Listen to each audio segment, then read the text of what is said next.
السلام علیکم ورحمۃ اللہ وبرکاتہ۔ الحمدللہ رب العالمین الرحمن الرحیم مالک یوم الدین ایاک نعبد و ایاک نستعین۔ حضرت السامعین ناظرین، اللہ رب العالمین جب ہمیں ذی الحجہ کا مہینہ دیتے ہیں، وہ ذی الحجہ کا مہینہ ہمارے لیے بہت ہی اعمال صالحہ کرنے کا مہینہ ہے، اور بالخصوص ذی الحجہ کے وہ پہلے 10 دن وہ ہمارے لیے اس قدر اہم ہے کہ اس میں جتنے ہم نیک اعمال کریں گے وہ نیک اعمال کا ثواب پورے سال کے دنوں کے برابر سے کہیں زیادہ ہوتا ہے۔ لیکن افسوس کے ساتھ یہ ہوتا ہے کہ ہم یہ 10 دن بڑی آسانی کے ساتھ، بڑی لاپرواہی کے ساتھ ضائع اور بیکار کر دیتے ہیں۔ جس طرح ہم رمضان میں اہتمام کرتے ہیں عبادات کا، اسی طرح سے ان 10 دنوں میں بھی ہمیں عبادات کا احترام کرنا چاہیے۔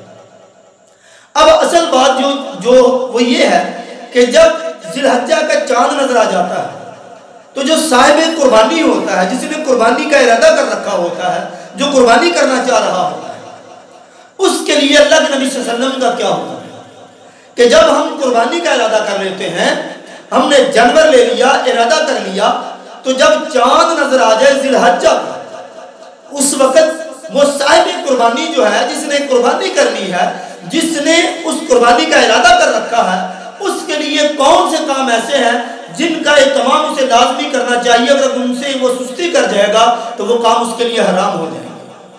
سب سے پہلے جب چاند نظر آ جائے ذی الحجہ کا، وہ اپنے ناخن نہیں کاٹے گا جب تک کہ وہ عید الاضحیٰ کو ادا کرنے کے بعد، قربانی کرنے کے بعد وہ کام کرے گا۔ ناخن کاٹنا اس کے لیے حرام ہے۔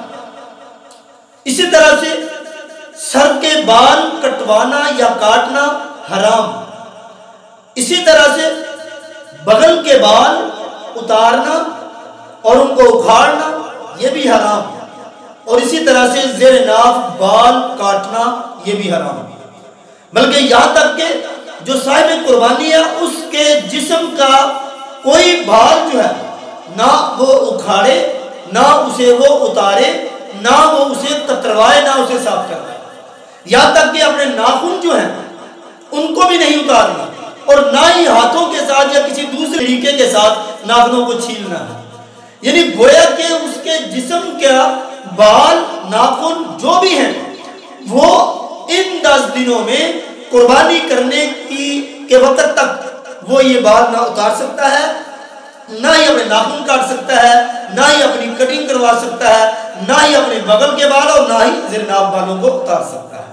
ہاں، اگر کوئی ایسا عمل کر لے، جان بوجھ کر یا انجانے میں، ایسا عمل ہو جانے سے بعض تو یہاں تک کہتے ہیں کہ اس پر کفارہ بن جاتا ہے، اسے فدیہ دینا چاہیے، اسے کفارہ دینا چاہیے، چونکہ اس نے غلط کام کر دیا ہے۔ لیکن صحیح احادیث سے اس کا کفارہ دینا ثابت نہیں ہے، صحیح حدیث سے بالکل یہ ثابت نہیں ہے۔ لیکن اس کو کرنا کیا چاہیے؟ اگر کوئی صاحب قربانی ہے اور اس نے ان کاموں میں سے جن کاموں سے منع کیا گیا، ان کاموں میں سے کوئی کام کر لیا، تو اس کے لیے کیا حکم ہے؟ اس کے لیے پھر کیا طریقہ ہے؟